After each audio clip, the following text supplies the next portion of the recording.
गुरु जी ने युधिष्ठिर से पूछा, क्या तुमने पाठ याद नहीं किया? जब सभी बच्चों ने जवाब दिया कि गुरुजी हम याद करके आए हैं, उसमें एक बच्चा था, बालक, जिसका नाम था युधिष्ठिर। उसने कोई जवाब नहीं दिया था। तो गुरुजी ने युधिष्ठिर से पूछा, क्या तुमने पाठ याद नहीं किया? नहीं गुरुजी, युधिष्ठिर ने उत्तर दिया। युधिष्ठिर ने कहा, नहीं गुरुजी, मैंने पाठ याद नहीं किया। अभी मैं पाठ पूरी तरह से याद नहीं कर पाया। गुरुजी ने युधिष्ठिर को अगले दिन पाठ याद करके आने के लिए कहा।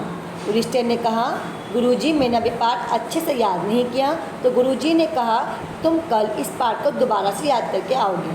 गुरुजी ने युधिष्ठिर को दोबारा से वही होमवर्क दे दिया। अगले दिन गुरुजी ने युधिष्ठिर से फिर वही प्रश्न किया। युधिष्ठिर ने उत्तर दिया, क्षमा करें गुरुदेव, मैं आज भी पाठ याद नहीं कर सका।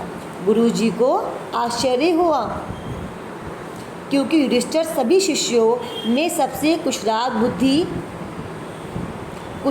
बुद्धि के थे। वे क्रम 4 दिन तक चलता रहा। अगले दिन युधिष्ठिर ने वही जवाब दिया कि आज गुरुजी मैं पाठ फिर से याद नहीं कर पाया। अब युधिष्ठिर को फिर गुरुजी ने कहा, तुम कल याद करके लेकर आना। अगले दिन फिर युधिष्ठिर बोलता है कि मुझे गुरुजी माफ़ करिए, मैंने आज भी पाठ याद नहीं करा। इसी तरह से युधिष्ठिर ने 4 दिन तक उस पाठ को याद नहीं किया। 4 दिन तक युधिष्ठिर ने पाठ याद नहीं किया और 4 दिन तक गुरुजी लगातार उसको दोबारा से पाठ याद करने के लिए कहते रहे। गुरुजी को बहुत आश्चर्य था, यानी कि वो हैरान थे कि युधिष्ठिर जो था वो बहुत ही अच्छा बालक था सभी शिष्यों में, और वो बहुत ही कुशार्ग बुद्धि का था, यानी कि बहुत तेज़ बुद्धि का था, और वो पाठ याद नहीं करके ला रहा था। तो गुरुजी जी बहुत हैरान थे उसकी इस बात से। 5वें दिन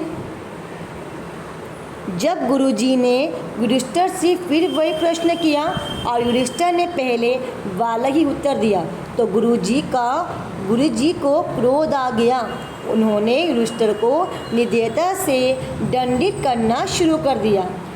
4 दिन तक युधिष्ठिर को पाठ याद नहीं हुआ और 4 दिन तक लगातार गुरुजी उसको पाठ याद करने के लिए कहते रहे, जबकि गुरुजी को बहुत आश्चर्य था, यानी कि हैरानी थी कि युधिष्ठिर पाठ याद नहीं करके लेकर आ रहा, जबकि वो क्लास का सबसे अच्छा बच्चा था। जब 5वें दिन गुरुजी ने फिर युधिष्ठिर से वही प्रश्न किया, तो युधिष्ठिर ने वही जवाब दिया कि आज भी मैं पाठ याद करके नहीं लेकर आया हूँ। तो गुरुजी को उसके इस बात पर बहुत क्रोध आया। क्रोध मतलब गुस्सा आया। उन्होंने युधिष्ठिर को निर्दयता से, यानी कि बहुत कठोरता से दंडित करना शुरू कर दिया, यानी कि उसको पनिशमेंट दी। युधिष्ठिर चुपचाप गुरुजी की माँ सहते रहे। उन्होंने गुरुजी के व्यवहार पर मन में थोड़ा क्रोध आया, लेकिन वह भी धीरे धीरे जाता रहा। उन्होंने कहा, गुरुजी, अब मुझे पाठ अच्छी तरह याद हो गया है। जब युधिष्ठिर 5 दिन तक याद करके नहीं लेकर आया अपना होमवर्क, तो गुरुजी को उस पर बहुत गुस्सा आया और उन्होंने उसे दंडित किया, यानी कि उसे पनिश किया, यानी कि उसको मारा। गुरुजी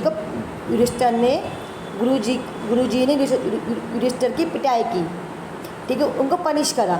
और जब गुरुजी युधिष्ठिर को मार रहे थे, यानी कि पनिश कर रहे थे, तो युधिष्ठिर को उन पर बहुत ही गुस्सा आ रहा था। अंदर मन में बहुत ही गुस्सा आ रहा था, लेकिन वो अपने गुस्से पर काबू कर रहा था। और बाद में थोड़ी देर बाद उसने अपने गुरुजी से कहा, गुरुजी, अब मुझे पाठ अच्छे से याद हो गया है। युधिष्ठिर का उत्तर सुनकर सभी को आश्चर्य हुआ। गुरुजी ने पूछा, थोड़ी देर पहले तो तुम कह रहे थे कि तुमने अभी पाठ याद नहीं किया है, अब कैसे याद हो गया? जब गुरुजी युधिष्ठिर को मार रहे थे तो वो उन पर गुस्सा कर रहा था, यानी कि मन ही मन में गुस्सा कर रहा था और अपने गुस्से पर काबू कर रहा था।